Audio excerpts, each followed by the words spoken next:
Sir, Narendra Modi speaker चुनाव तो जीत गए, लेकिन बड़े बुझे बुझे से लग रहे थे। जिस वक्त पर ओम बिरला चुने गए, गद्दी पर आसीन रहे, उनके साथ नरेंद्र मोदी थे, पीछे राहुल गांधी थे, तो बड़े बुझे बुझे से लग रहे थे और अपने भाषण में भी बड़ी गोलमोल बातें करते हुए दिखाई दिए। ऐसा दिखा रहे थे स्पीकर साहब बड़े उदार हृदय वाले हैं और कंबल कपड़े बांटते हैं, कुछ ऐसा दिखाई दिया। वो जोश क्यों नहीं दिखाई दे रहा था नरेंद्र मोदी में?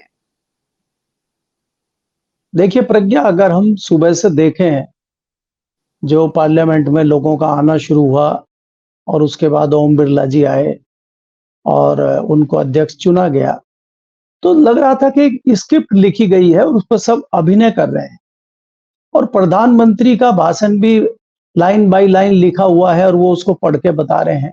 तो सब सारी चीजें फॉर्मेलिटी दिखाई दे रही थी। यहाँ ये जरूर है कि भारतीय जनता पार्टी अभी ये कोशिश कर रही है या जताना दिखाना चाहती है कि वो वही पुराने रुतबे पे है और उसी तरीके से वो शासन प्रशासन संविधान सदन सबको उसी ढर्रे पे चलाना चाहती है।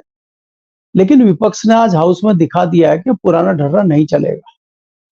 अगर हम देखें, प्रधानमंत्री जी ने परसों जब वो पार्लियामेंट में आए थे और मीडिया से मुखातिब होते हुए उन्होंने तमाम बातें कही थी कि हम सबको साथ लेके चलना चाहते हैं। पहले तो बहुत मीठी मीठी बातें करी, फिर कहा नहीं विपक्ष को कोई नखरे और ड्रामे नहीं करने चाहिए, तंज भी मार दिया। उसके बाद फिर तीसरी बात उन्होंने कही कि देश के ऊपर जो काला धब्बा है, जो कलंक है, उसका भी और कल दिन है, उन्होंने उसका भी जिक्र कर दिया। उसके बावजूद आज वही चीज अगर हम देखें, इसको हम उस तरह से कह सकते हैं, अगर सीधे सपाट शब्दों में कहें, कि अपनी हरकतों से बाज नहीं आ रहे हैं अभी भी। आज क्या जरूरत थी ओम बिरला जी को इमरजेंसी के मुद्दे को इतनी प्रमुखता से उठाने की? चलिए, आपको कहना ही था भाई ठीक है कि इमरजेंसी है, इसको लोग अच्छा नहीं मानते। आज तो इसको कोई भी नहीं मानते, कांग्रेस भी 10 बार इससे बच चुकी है। कांग्रेस ने हाउस में भी कहा है कि भाई हम मानते हैं कि वो गलत निर्णय हमारे जो है सीनियर नेताओं का रहा है। कई बार कांग्रेस कह चुकी है हाउस में, मुझे पता है।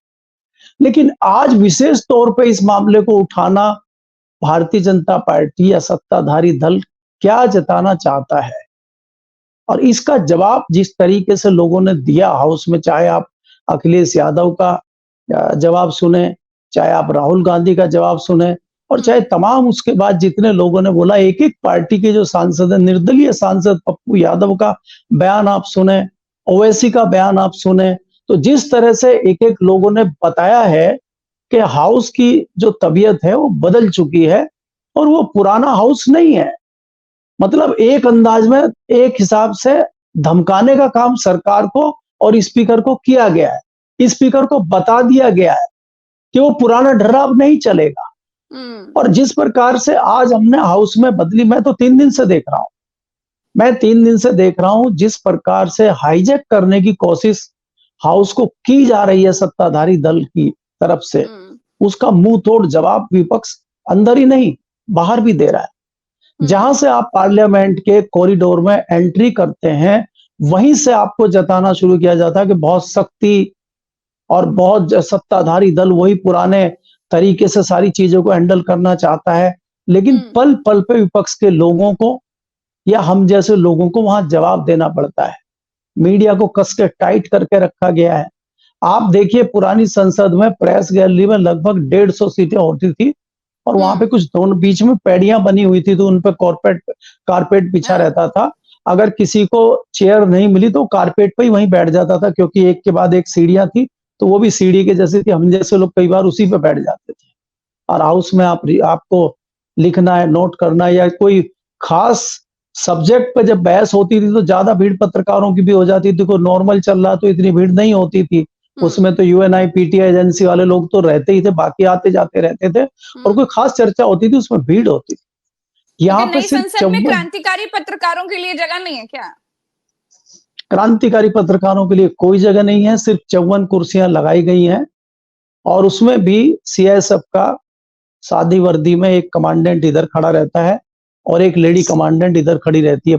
अगर प्रज्ञा सोचे कि ये तो जेंट्स है, मुझे कुछ नहीं कहेगा, तो आपके लिए दूसरी कमांडेंट है जो तुरंत आपको पकड़ेगी और बाहर फेंक देगी। और इसके अलावा वहां पे आपकी सारी बातें सुनी जाती है। अगर हम यहाँ बात कर रहे हैं तो आप जितने भी धीरे बोलेंगे, ऐसा कुछ सिस्टम लगाया है कि वो आवाज पूरी गूंजती है, 3-4 फीट पे खड़ा हुआ आदमी भी सुन लेता है क्या बात कर रहे। मैं ये कह रहा हूं, ये एक-एक चीज जिस तरीके से की गई है, सीआईएसएफ को इतनी जल्दी ट्रेन करके लगाया गया है, जो पुराना स्टाफ है उसको रिजर्व में रखा गया है, तो ये किस चीज की तैयारी? क्यों इतनी जल्दी है? तो मैं बहुत सारी चीजें आपको कहना चाहता हूं, खाली ये नहीं। लेकिन मुझे ये विश्वास है कि हाउस में जिस प्रकार से एग्रेसिव होके विपक्ष और एनडीए के भी कुछ लोग, एनडीए की भी जो पार्टियां पहले डरी-डरी रहती थी, उनके लोग भी थोड़ा एग्रेसिव होके आए हैं और वो इस बार पुरानी चीजों से दबे कुचले नहीं रहेंगे, वो भी जवाब मांगेंगे, अपनी आवाज हाउस में उठाएंगे। इस तरह का माहौल अब हमें दिखने लगा है। जी। बिल्कुल। एक चीज और चल रही है कि ओम बिरला को नरेंद्र मोदी स्पीकर इसलिए भी बनाना चाहते हैं क्योंकि राजस्थान में ओम बिरला को वो एक तरीके से पावर सेंटर बनाना चाहते हैं और वसुंधरा राजे को और किनारे करना चाहते हैं। इस पर आप क्या कहेंगे? प्रज्ञा जी, ऐसा कुछ नहीं है। वो पढ़े पढ़ाए ट्रेनिंग वाले टीचर हैं संसद के, इसलिए उनको सारी चीजें पुरानी पता है, उनको कुछ सिखाना पढ़ाना बताना नहीं पड़ेगा, इसलिए उन्हीं को स्पीकर बनाया गया है। क्योंकि आप खाली स्पीकर की बात मत करिए, आप मुख्य मंत्रालय अगर देखेंगे, बाकी जिम्मेदारियां देखेंगे, वो तमाम पुराने लोगों को मिली है, किसी का बदलाव कहीं नहीं हो रहा है। मैं यहाँ 2 बातें जोड़ना चाहूंगा। एक तो अभी अमिताभ जी ने कहा था कि महाभारत का युद्ध है और महाभारत का युद्ध चल रहा है, तो अमिताभ जी को यह भी याद रखना चाहिए कि महाभारत के युद्ध में जब सिद्धांतवाद की बात चल रही थी और जो 5 पंडित सिद्धांतवाद की बात करते थे, अर्जुन कहता था कि मैं कैसे तीर चलाऊं, वो भी मेरे भाई बंद हैं। तो फिर शायद कुछ ज्ञान कृष्ण जी ने दिया था अर्जुन को, तो वो ज्ञान में अमिताभ जी बताते तो बहुत अच्छा रहता। तो तीर जो चलेगा अभी, उस तीर को भी हमें ध्यान रखना चाहिए कि तीर इधर से चलेगा वो। और वो जो ज्ञानी जो जिस मुद्रा में आए हैं अभी कवच कंडल लेके और धनुष बाण लेके जो उतरे हैं मैदान में, चाहे राहुल गांधी हो, चाहे वो अखिलेश यादव हो, वो युद्ध भी आपको कल से हाउस में देखने को मिलेगा। अब आप देखिए, कल जॉइंट सेशन होगा, उसमें उपराष्ट्रपति का भाषण होगा। उपराष्ट्रपति के भाषण पे फिर चर्चा होती है, खुली चर्चा होती है, उसमें कोई टाइम नहीं होता। तब देखिए इनके कपड़े कैसे उतरेंगे। आज तो आप कह रहे थे, और आज तो आपने अगर ध्यान से सुना हो तो स्पीकर ने कहा कि भाई आपको पूरा टाइम मिलेगा और राष्ट्रपति के अभिभाषण के बाद जो है जब चर्चा होगी उस चर्चा में आप खूब बोलिए। ठीक है, बोलेंगे भाई। तो मैं आपको ये कहना चाह रहा हूं कि अभी कल के बाद जो चीजें हाउस में आप देखेंगे वो बड़ी दिलचस्प होंगी और बहुत भयंकर भयंकर चीजें होंगी। एक बात मैं और यहाँ पे राकेश जी ने जो जिक्र किया था बॉडी लैंग्वेज का, बॉडी लैंग्वेज, क्योंकि मेरे को थोड़ा सा अनुभव विदेश मंत्रालय का भी है, मैंने काफी टाइम वो भी कवर किया। तो जब कोई बाहर से टॉक के लिए इंडिया में आते थे तो जो उसमें जनरली ये वर्ड अंग्रेजी पत्रकार ज्यादा यूज करते थे, फिर टीवी में जैसे बीबीसी वाले या दूसरे करते थे, वो बॉडी लैंग्वेज का यूज करते थे कि नेता की बॉडी लैंग्वेज क्या कह रही है। और मैं इस पे बड़ा मैंने इसका अनुभव किया, आकलन किया, और मैं 2 लोगों की बॉडी लैंग्वेज जानता था। वाजपेयी जी किसी भी कैबिनेट मीटिंग से किसी से भी निकलते थे तो मैं पहला जर्नलिस्ट होता था और मैं कैमरामैन भी होता था कि आज बोलेंगे और आज नहीं बोलेंगे, उनका एक अंदाज हमें दिख जाता था। अडवाणी जी ज्यादातर अडवाणी जी ब्रीफ करते थे किसी भी मीटिंग को, और अडवाणी जी का ये होता था अगर वो मीटिंग में से ऐसे करते हुए निकल रहे हैं तो आज ये बोलेंगे, और अगर वो ऐसे करके निकल रहे हैं तो हम फिर उठते ही नहीं थे कुछ पूछने के लिए, आज आप जो मर्जी कर लो बोलेंगे ही। तो ये होती बॉडी लैंग्वेज। दूसरा, मैं भी उस टॉक में था आगरा में, राकेश जी, और हमने भी वहां पे देखा था, और बिल्कुल कई लोग पसंद भी करते थे उसकी जो हनक और धनक थी। भले ही वो छोटे देश का राष्ट्रपति यहाँ बन के आया हो, लेकिन उसकी जो बॉडी लैंग्वेज में एक वो सेना का अध्यक्ष होने के नाते जो उसकी एक बॉडी लैंग्वेज होती थी, अकड़ के चलना और अपने अंदाज में ऐसे, वो तो जनरली कोई ऐसे करता है कोई ऐसे करता है, उसका ऐसे रहता था, ऐसे अंदाज में कड़क करता था, तो उसका अपना एक ऐसा अंदाज था, तो उससे सब प्रभावित थे। और वहां बॉडी लैंग्वेज फिर क्या हुआ कि वो हिंदी के चैनलों में भी, हिंदी के पत्रकार भी उसको लिखने लगे, तो वो प्रचलन में आ गया था इंडिया में। एक ये बात थी।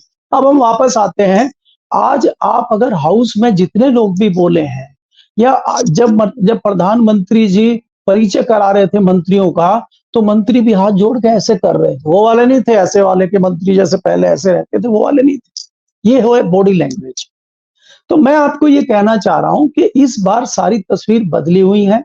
राहुल गांधी की जो हजारों किलोमीटर की यात्रा हुई है, उसमें राहुल गांधी भी एक परिपक्व नेता बन के उभरे हैं और उनको तमाम ऐसे मुद्दे, तमाम ऐसे अनुभव हुए हैं जिसमें उनको ना पढ़ने की जरूरत है, ना दो लाइन किसी और से सुनी हुई बोलने की जरूरत है। उनको अनुभव है, उन्होंने देखा है। आज आप देखिए, जब हम पे ये बहस कर रहे हैं तो धड़ाधड़ छापे बिहार में लग रहे हैं। सीबीआई अरेस्ट कर रही है नीट के मामले पे लोगों को, और कहां-कहां से तार निकल के आ रहे हैं उसके। दूसरी ओर अगर आप देखेंगे, केजरीवाल को पेश कर दिया है। अभी वो ईडी का मामला खत्म हुआ नहीं है, सीबीआई आ गई है, कहीं केजरीवाल बाहर ना आ जाए, क्योंकि केजरीवाल को हो सकता था कि 2 दिन बाद सुप्रीम कोर्ट बेल दे दें। सुप्रीम कोर्ट जो है बेल देकर उनको बाहर छोड़ दे, जल्दी जाइए और तोता पीछे लगे और तोता फिर पकड़ के 5 दिन के लिए अंदर करे, बाकी बाद में देखेंगे। उधर भी काम चल रहा है। तो इनकी कार्यशैली में, इनके किसी भी चाहे वो जो बॉडी लैंग्वेज कहो या कुछ भी कहो, इनके किसी आचरण में फिलहाल मुझे बदलाव दिखाई नहीं दे रहा है। क्योंकि आज आप देखिए कि स्पीकर ने भी ये बात कही कि आज बड़ी खुशी का दिन है, आज फलाना दिन है। एक तो आप भाषण झाड़ रहे हैं लोगों को, पूरे 500 लोगों को आप कह रहे हैं कि आज बहुत अच्छा दिन है, आज ज्यादा मत बोलिए, आज खाली मुझे शुभकामनाएं दीजिए, दे दें हम। चलिए, आपको तो हम शुभकामनाएं दे, और आप लाए 50 साल पुरानी इमरजेंसी को निकाल के। तो ये एक हाथ से ताली कैसे बजेगी? तो आप तो जो मर्जी करें और बाकी लोग आपको खाली बधाई दें और चुपचाप बैठ जाएं। उनका जो 5 साल का, 10 साल का जो दर्द है, वो उसको भी ना बाहर निकालें। आज ही तो मौका है उनके लिए, और आज तो बड़े उत्साह में है वो, और आप कहीं ना कहीं दबे हुए हैं आज।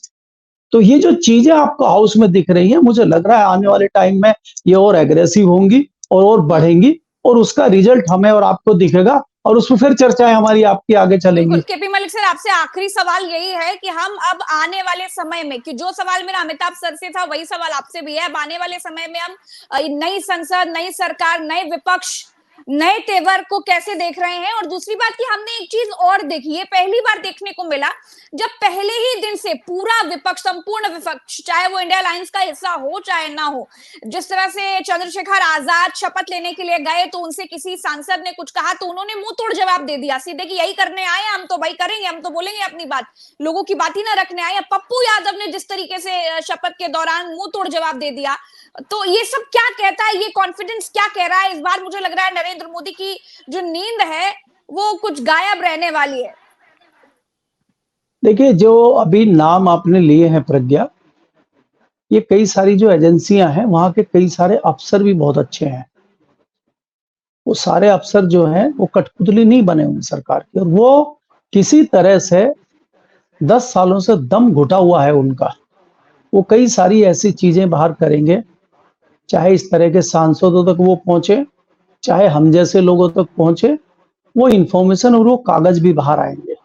चाहे वो उसमें एनटीए की बात करें आप, चाहे नीट घोटाले की बात करें, चाहे तमाम जो दूसरे घोटाले हैं, जब उनको लगेगा कि ये बात विपक्ष हाउस में उठा सकता है या ये जर्नलिस्ट किसी फॉर्मेट पे उठा सकता है, मेरे पास ऐसी तमाम घटनाएं अभी भी हैं। मेरे पास है कई सारी ऐसी कहानियां, और मुझे देते हैं कई लोग। तो मैंने कहा ये कहीं छप ही नहीं सकती। अगर मैं अपने यहाँ भी छपने की बात करूंगा, और मैंने कोशिश भी की छापने की, तो हमारा एडिटर नहीं छापेगा, एडिटर मान गया मालिक नहीं छापेगा।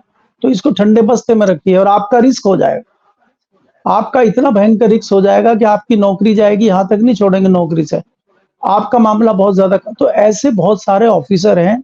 तो एक तो ये होगा कि हमारे पास चीजें बाहर आनी शुरू होंगी और वो हाउस में उठेंगी, जो आज तक हाउस में नहीं उठती थी। दूसरी, जितने बड़े अखबार हैं, तमाम अखबार हैं, जो अच्छे अखबारों में हम जिनको गिने जाते हैं, उनमें पिछले 10 सालों से हमने कोई इस तरह की सनसनीखेज या बड़ी खबरें जिनको हम भूल चुके हैं, जिनको हम तरस रहे हैं, वो खबरें हमें पढ़ने को मिलेंगी। तीसरी चीज ये होगी, जो अभी राकेश जी ने एक जिक्र किया था, इन्होंने अमिताभ जी ने जिक्र किया था, मैं भूल गया उसको क्या अभी इन्होंने लास्ट में कहा था, कि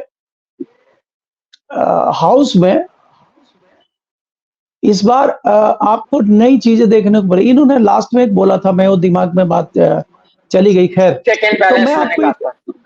हाँ, check and balance, check and balance से ये चीजें जोड़ के आपको हाउस में भी दिखेंगी और बाहर भी दिखेंगी। एक तो बात ये हो गई। दूसरी बात ये है कि जैसे राहुल गांधी के पास पहले कोई चीज आ जाती थी, वो उस तरीके से उसको नहीं उठा पाते थे। चौथी बात जो मैं आपको बता रहा हूं कि जैसे आपने कहा कि अखिलेश यादव क्यों उनको अयोध्या के सांसद को आगे बिठा रहे हैं, खाली आगे नहीं बिठा रहे हैं कि खाली वहां अंदर ही सीसा, वो बाहर मीडिया को भी दिखाते हैं। कल शाम की घटना है, एएनआई की रिपोर्टर ने उनसे अंग्रेजी में सवाल पूछा, तो वो हिंदी में जवाब देने लगे, तो पीछे से उनको कोहनी मारी गई, अंग्रेजी बोली, आपको तो आती है अंग्रेजी। तो उन्होंने अंग्रेजी में जवाब दिया। तो लोगों को ये भी पता चले कि हमारा जो पिछड़ी जाति का सांसद अयोध्या से है, उसको अंग्रेजी भी आती है। तो ये तमाम छोटी छोटी चीजें भी वहां पे आपको देखने को मिलेंगी, जो बड़ी बढ़िया और दिलचस्प होंगी, जो पब्लिक में जाएंगी। खाली आप भारतीय जनता पार्टी अयोध्या पे कब्जा करके बैठी रहे और वही मालिक बनी रहे और वही राम मंदिर बेचे, वही अयोध्या बेचे, नहीं भाई, बाकी लोग भी हैं। तो ये परिप्रेक्ष्य जो जो ये परिदृश्य बना हुआ है भारतीय जनता पार्टी का अयोध्या के ऊपर, ये भी इस 5 साल में हटेगा। आप खाली अयोध्या में राम मंदिर और अयोध्या की बात करें और धरातल पे कुछ ना करें और आप हमेशा वहां जीतते रहें, आप श्रेय लेते रहें, अब ये चलने वाला नहीं है। और वहां आपने क्या विकास किया, कितनी नालियां बनी, कितनी सड़कें बनी, इसका हिसाब भी आपको देना पड़ेगा। अब यही सांसद क्या रोज अयोध्या के मुद्दे नहीं उठाएंगे वहां पे? क्या ये आसपास के मुद्दे नहीं उठाएंगे हाउस में?